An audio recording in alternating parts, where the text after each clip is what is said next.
अस्सलामुअलैकुम दोस्तों, welcome to unfiltered Baij. मैं हूं आपकी बैजी और आज हम बात करने वाले हैं एक ऐसे मेटल की जो सिर्फ ज्वेलरी नहीं, इकोनॉमी का इंजन भी है, गोल्ड।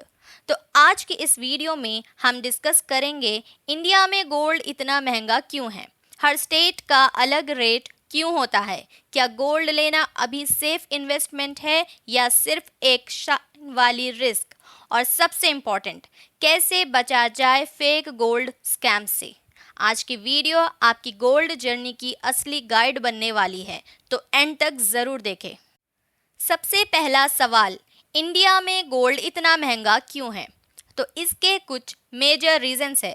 इंपोर्ट ड्यूटी, इंडिया में गोल्ड ज़्यादातर इंपोर्ट किया जाता है। गवर्नमेंट इस पे हैवी कस्टम ड्यूटी लगाती है, अप्रॉक्सीमेटली 15% तक हो सकता है, जिससे गोल्ड की प्राइस ऑटोमेटिकली बढ़ जाती है। GST, goods and services tax, gold पे 3% जीएसटी भी लगता है। तो जब भी आप गोल्ड खरीदते हो, आप असली प्राइस के ऊपर टैक्स भी दे रहे हो। मेकिंग चार्जेस, ज्वेलरी खरीदने पर आपको मेकिंग चार्जेस भी देने होते हैं, जो 5% से 20% तक हो सकते हैं। लोगों की डिमांड, इंडिया में डिमांड बहुत ज़्यादा है, स्पेशली फेस्टिवल्स, शादियों और इन्वेस्टमेंट के टाइम। डिमांड ज़्यादा हो तो प्राइस भी बढ़ता है। Simple supply demand rule, rupee versus dollar. Gold international market में डॉलर में ट्रेड होता है। अगर रुपी वीक होता है तो इंपोर्ट महंगा पड़ता है और गोल्ड का प्राइस भी बढ़ जाता है। अब एक और कंफ्यूजन जो हर बायर के दिमाग में होता है, हर स्टेट में गोल्ड का रेट अलग क्यों है? ये भी एक बहुत बड़ी मिस्ट्री है, तो आइए जानते हैं इसके पीछे के कुछ मेजर रीजंस। ट्रांसपोर्टेशन कॉस्ट, अगर गोल्ड दूर के पोर्ट से किसी स्टेट तक जा रहा है तो उसका ट्रांसपोर्टेशन चार्ज भी जुड़ेगा। Local tax and jewellers margin, her state में ज्वेलर्स अपनी मार्जिन, मेकिंग चार्जेस और लोकल पॉलिसीज़ के हिसाब से थोड़ा अलग रेट रखते हैं। एसोसिएशन रेट, हर स्टेट में एक लोकल गोल्ड ज्वेलर्स एसोसिएशन होती है जो अपना रेट फिक्स करती है, इंटरनेशनल मार्केट को बेस बना के। फॉर एग्जाम्पल, चेन्नई में गोल्ड थोड़ा सस्ता मिल सकता है due to port proximity. North India में कभी कभी स्लाइटली हायर होता है due to transport and demand. चलो कुछ फ्रेश एग्जाम्पल्स भी देखते हैं। अब सवाल ये उठता है, सिर्फ आज का रेट देखना काफ़ी है या फ्यूचर का भी कुछ अंदाज़ा लगाना चाहिए? एक्सपर्ट्स के हिसाब से गोल्ड लॉन्ग टर्म में और भी स्ट्रॉन्ग एसेट बन सकता है, स्पेशली इकोनॉमिक अनसर्टेनिटी के टाइम पे। लोग अब digital gold, sovereign gold bonds और ईटीएफ्स में भी इन्वेस्ट कर रहे हैं, जिसे फिजिकल गोल्ड का लोड कम हो रहा है। लेकिन ट्रेडिशन और इमोशन के कारण फिजिकल गोल्ड का क्रेज़ अभी भी स्ट्रॉन्ग है और इंडिया में ये कभी ख़त्म नहीं होगा। तो अब जब रेट्स और फ्यूचर दोनों समझ लिया, तो असली सवाल ये है, गोल्ड लेना फ़ायदे का सौदा है या सिर्फ एक शाइनिंग ट्रैप? अब सवाल ये उठता है, क्या गोल्ड एक अच्छा इन्वेस्टमेंट है? तो इसका जवाब है हाँ और ना भी, सिचुएशन पे डिपेंड करता है। गोल्ड अच्छा है जब आपको लॉन्ग टर्म के लिए सेफ और स्टेबल एसेट चाहिए, आप मार्केट की वॉलेटिलिटी से घबराते हो, आपको अपने पोर्टफोलियो में डाइवर्सिफिकेशन चाहिए। लेकिन गोल्ड उतना अच्छा नहीं है जब आपको फास्ट रिटर्न्स चाहिए, क्योंकि गोल्ड स्लो ग्रो करता है। आप गोल्ड सिर्फ ज्वेलरी के रूप में ले रहे हो, उसमें मेकिंग चार्जेस और रीसेल लॉस भी होता है। इन्फ्लेशन से ज़्यादा रिटर्न चाहिए तो स्टॉक्स या म्यूचुअल फंड्स बेटर हो सकते हैं। तो अगर आप वेल्थ सिक्योर करना चाहते हो, गोल्ड एक रिलायबल ऑप्शन है। लेकिन अगर आप वेल्थ ग्रो करना चाहते हो तो गोल्ड के साथ साथ और भी एसेट्स में इन्वेस्ट करना बेटर होगा।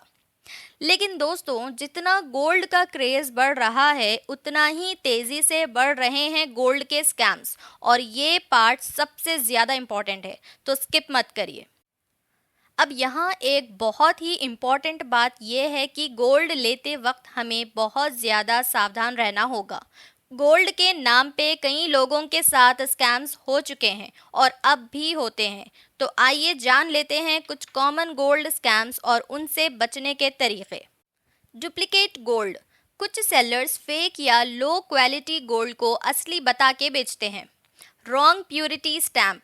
22K या 24K लिखा होता है लेकिन एक्चुअल में गोल्ड 18K या उससे भी कम होता है।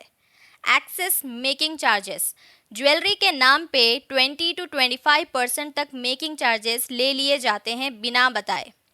Online fraud offers. Fake websites या व्हाट्सएप लिंक पे चीप गोल्ड डील्स दिखाई जाती हैं, पैसे लेके भाग जाते हैं।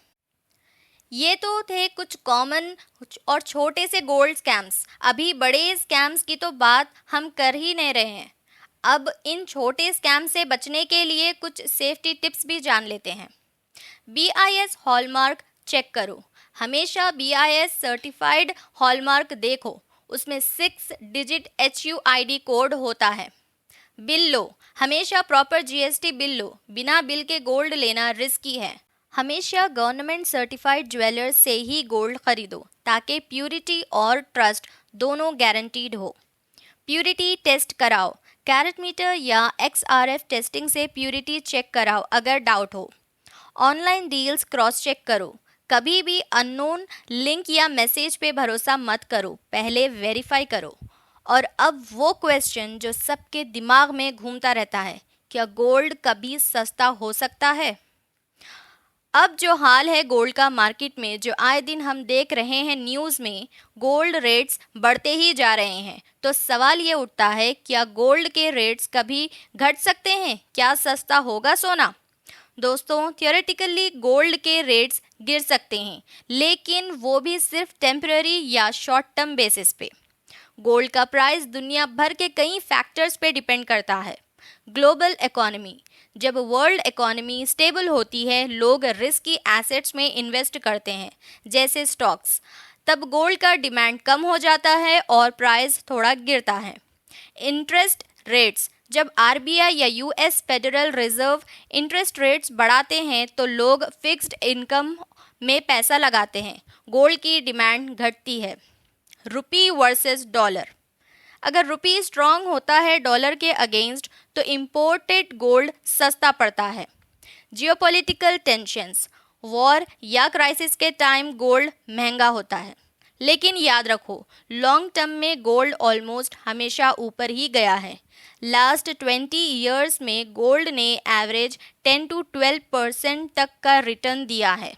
शॉर्ट टर्म फ्लक्चुएशन ज़रूर होते हैं, लेकिन लॉन्ग टर्म में ये एक सेफ हेवन एसेट ही माना गया है। तो अगर आप शॉर्ट टर्म के ट्रेडर हो तो टाइमिंग ज़रूरी है, लेकिन अगर लॉन्ग टर्म इन्वेस्टर हो तो buy the dip strategy best है। तो अगर आप शॉर्ट टर्म के ट्रेडर हो तो टाइमिंग ज़रूरी है, लेकिन अगर लॉन्ग टर्म इन्वेस्टर हो तो buy the dip strategy best है। तो दोस्तों, अब आपके पास गोल्ड से जुड़ी हर वो बात है जो एक स्मार्ट बायर को पता होनी चाहिए। आज हमने गोल्ड का पूरा गेम डिकोड किया। प्राइस का logic, state wise difference, investment values, scams और सेफ बाइंग टिप्स। आपका गोल्ड बाइंग एक्सपीरियंस कैसा रहा? क्या आपने कभी स्कैम्स फेस किया है? कमेंट्स में ज़रूर बताओ। और वीडियो पसंद आई हो तो लाइक करो, शेयर करो और सब्सक्राइब करना मत भूलना। और हाँ, बेल आइकन ज़रूर दबाएं ताकि आप तक मेरी वीडियो सबसे पहले पहुंच सके। मिलते हैं अगले वीडियो में एक नए टॉपिक के साथ। तब तक stay smart and shine bright like gold.